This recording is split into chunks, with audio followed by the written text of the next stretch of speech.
ফাজাইলে রমজান।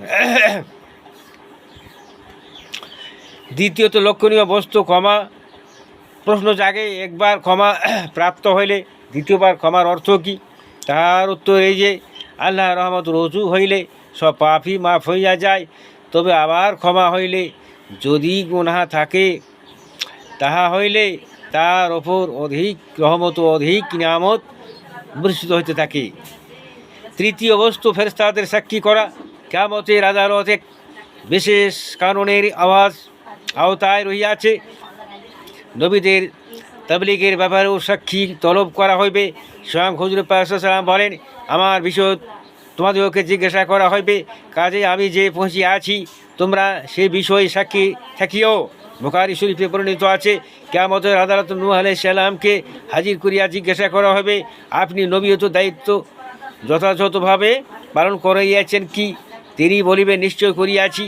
তারপর নূহের উম্মতকে ডাকিয়া জিজ্ঞাসা করা হইবে, তোমাদের নবী কি সত্যিই পৌঁছিয়াছে? উত্তরে তাহারা বলিবে, আমাদের নিকট কোনো নবী আসে নাই। তখন হযরত নূহকে বলা হইবে, আপনি সাক্ষী পেশ করুন। হযরত নূহ আলাইহিস সালাম মুহাম্মদ সাল্লাল্লাহু আলাইহি ওয়াসাল্লামও তাহার উম্মতগণকে সাক্ষী রূপে পেশ করিবেন। অন্য রয়েছে আছে, হুজুর পাক সাল্লাল্লাহু আলাইহি ওয়াসাল্লামের উম্মতকে অস্বীকার করা হইবে যে, তোমরা কিভাবে জানিয়াছ?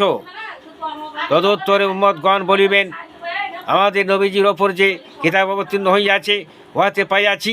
এইভাবে অন্যান্য পয়গম্বরগণেরও এই উম্মতকেই সাক্ষী বানানো হইবে।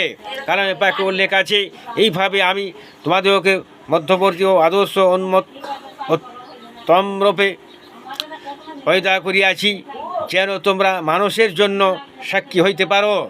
ইমাম ফখরুদ্দীন রাজি রহমতুল্লাহ আলাইহি বলেন, কিয়ামতের দিবসটারই প্রকার সাক্ষী হইবে।